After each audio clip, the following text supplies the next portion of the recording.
안녕하십니까. 소금 전문가 박주용 이사입니다. 이번 시간에는 소금 사기꾼, 소금 엉터리 전문가에 대해서 좀 이야기를 해보도록 하겠습니다. 유튜브를 검색하게 되면 소금에 대해서 이야기를 하시는 분들이 상당히 많이 있습니다. 조회수도 뭐 몇만, 몇십만 가는 경우들도 참 많이 있죠. 그런데 그 내용을 천천히 좀 뜯어보면은 너무나 많은 엉터리 정보들을 담고 있습니다. 쉽게 말하면은 소금을 한 번도 만들어 보지도 않고 소금을 만드는 현장에 한 번도 가보지도 않고 소금에 대해서 이야기를 하고 있습니다. 천일레이 염전에도 안 가보고 정제염 제조하는 공장에도 안 가보고 암염을 만드는 공장에도 안 가보고 어느 곳에도 가보지도 않고 어떤 소금이 좋다더라, 어떤 소금은 나쁘다, 어떤 소금은 뭐 이래서 좋다, 뭐 몸에 어떠한 기능을 한다, 뭐 미네랄이 많다, 적다. 그 소금의 성분표도 제대로 검토도 안 해보고 미네랄이 많다, 적다, 몸에 해롭다, 뭐 이롭다, 이런 얘기를 아주 자신있게 이야기를 하고 있으면서 또 전문가 행세를 하는 경우를 너무나 많이 보게 됩니다. 그 사람들이 진짜 그 소금이 어떻게 만들어지는지를 한번 봤을까요? 암염이 생산되는 과정을 한번 봤을까요? 정제염 생산 공장에 가서 소금 제품이 어떻게 만들어지는 걸 한번 봤을까요? 그렇지가 않습니다. 전혀 그런 과정이나 그런 것들을 보지 않고 소금 성분 자체를 다른 소금하고 진짜 비교를 해서 어떻게 들어있는지, 얼마나 많은지도 알아보지도 않고 일방적인 정보를 전달하는 경우가 너무나 많이 있습니다.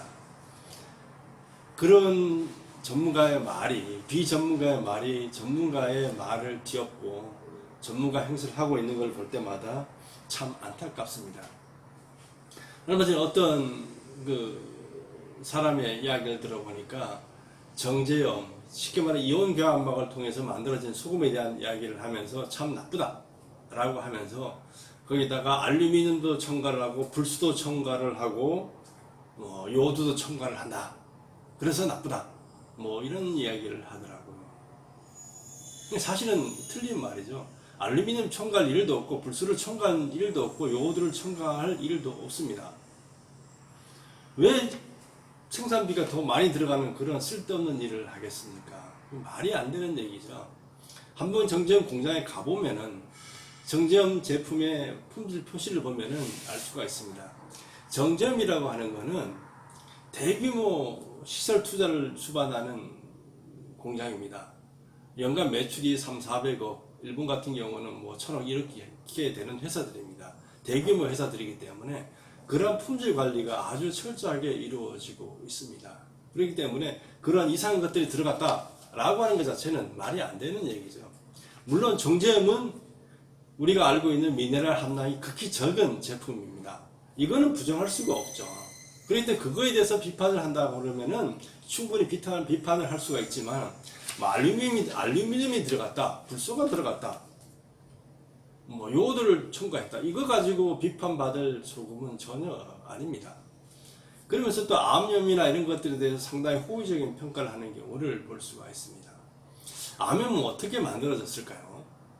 수억 년 전에 지각 변동으로 바다가 육지 속에 갇히게 되고 그게 다시 수억 년의 세월이 흐르면서 물이 증발하면서 그게 소금화되고 그게 다시 지각 변동에 의해서 땅속에 묻혀져 있게 되는 게 암염입니다. 그 과정이 어떤 과정이었을까요? 수억 년 동안 비바람과 온갖 것이 들어가면서 지각 변동에서 땅속에 묻히고 이런 과정을 통해서 만들어진 소금입니다. 당연하게 온갖 불순물들이 들어가 있는 소금이 바로 암염입니다. 그렇기 때문에 서양에서는 우리나라에 암염이 생산이 되지 않죠. 서양에서는 그 암염을 가지고 그냥 먹는 경우가 없습니다. 다시 한 물에 녹여서 불순물을 다 가라앉히고 위에 있는 그 물을 가지고 다시 소금을 만드는 걸 가지고 식용으로 쓰고 있습니다.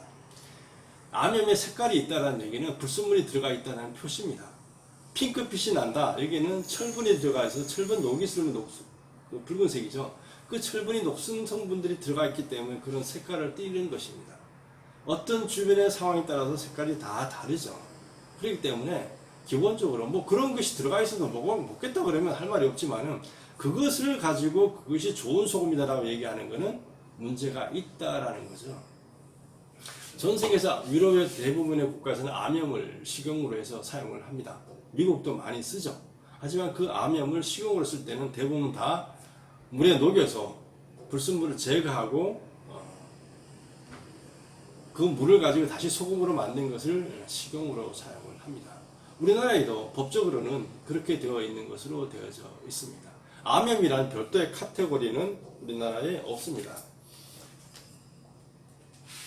이게 그 소금의 식품 유형에 표시된 겁니다. 암염이라는 것은 저희 나라의 법의 테두리 내에는 없습니다. 가공 소금이나 뭐 기타 소금 이런데 포함이 되거나 아니 녹여서 다시 만들었다 그러면 제재 소금에 사용이 될 수가 있겠죠. 그렇기 때문에 암염이 식염이라는 개념으로 우리나라에서는 사용이 될 수가 없다라는 것을 말씀을 드리고요. 저희 이 MQ 논소금 같은 경우는 정제염의 카테고리에 들어 있습니다. 근데 정제염의 카테고리에 들어 있다고 해서 이온 교환막을 써서 만든 제품은 아니죠.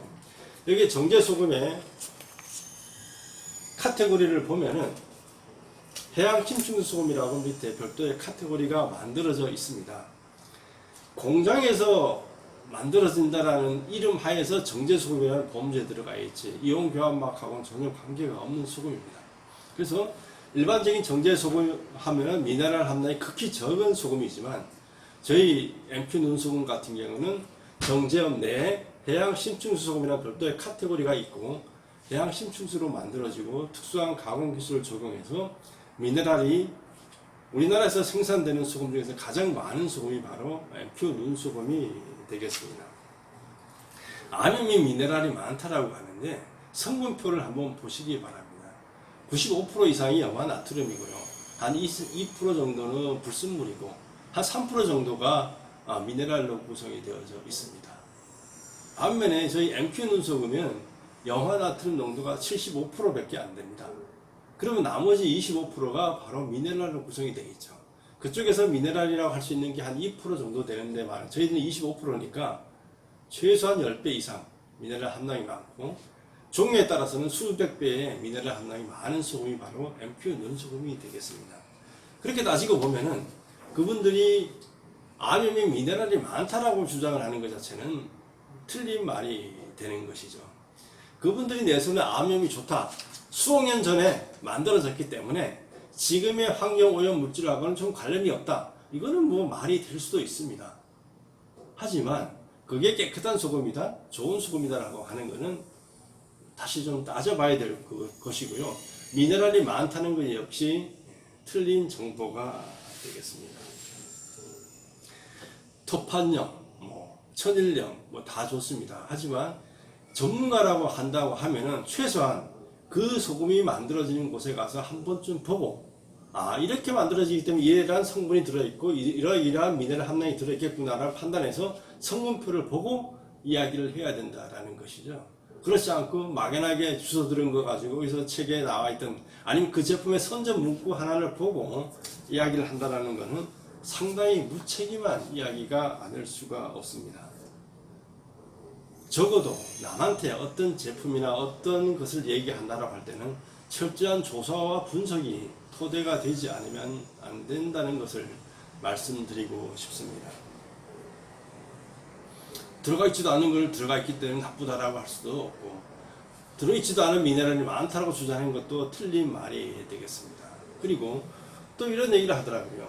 소금은 기본적으로 지저분할 수밖에 없는데 깨끗하게 만들어졌으니까 그게 또 틀린 거다라고 주장하는 분들도 있더라고요. 흙 묻은 당근과 깨끗이 씻은 당근, 그죠? 누군가는 열심히 해서 깨끗하게 씻어서 좋은 당근을 만드는 거죠. 어떤 분은 흙이 들어있기 때문에 이건 믿을 수가 있다. 중국에서 들어온 것이 아닐 수도 있다라고 주장하는 분들도 있죠. 하지만 그걸 우리가 깨끗이 씻어서 먹어야 되겠죠. 흙 묻은 채로 먹는 사람은 아무도 없습니다. 그죠? 어쨌든 간에 소금은 제대로 만들 수가 있습니다. 깨끗하게 만들 수가 있죠. 그냥 일반 바닷물이 아니라 깨끗한 해양 심층수로 만들 수가 있고요. 외부 불순물이 들어가는 곳에서 만드는 게 아니고 밀폐된 공간에서 제대로 된 시설을 갖추어서 깨끗하게 만들 수도 있습니다. 그렇기 때문에 미세 플라스틱 불검출된 소금도 만들어줄 수가 있는 것이죠. 하지만 그걸 가지고 외관상으로 이건 너무 깨끗해 보이니까 안 좋은 소금이야, 이렇게 얘기를 하는 것은 상당히 문제가 있는 지적이 아닐 수가 없습니다. 색깔이 깨끗하면 왜 깨끗하게 만들어졌는지, 어떻게 했기 때문에 이게 가능하게 된 것인지에 대한 정밀하게 조사와 분석, 그리고 확인해보는 작업이 필요한 거죠. 그렇지 않고 그냥 이건 흙 묻었으니까 좋고 이건 깨끗하게 보이니까 나쁘고 이렇게 판단하는 건 완전히 비전문가 아마추어적인 발상이 아닐 수가 없습니다. 적어도 소금에 대한 이야기를 한다고 하면은 그 회사에 가서 한번 보고, 그 회사의 성분 표시도 한번 보고, 다른 소금은 어떻게 만들어진지 한번 비교를 해보고 판단을 해서 이야기를 하는 것이 가장 중요한, 그리고 전문가적인 자세가 아닐까 이렇게 생각을 해봅니다. 지금 너무 많은 정보들이 넘쳐나고 있고 너무나 많은 엉터리 정보들이 넘쳐나고 있습니다. 소금, 우리 몸이 필요로 하는 것이고 매일매일 먹어야 하는 겁니다. 그렇기 때문에 따져보고 검사를 해보고 해서 구입을 해주시기 바랍니다. 그렇게 될 때 자기 몸은 자기가 지킬 수가 있습니다. 그런 엉터리 정보에 현혹되지 마시고 제대로 된 소금을 선택해서 드시기 바랍니다. 감사합니다.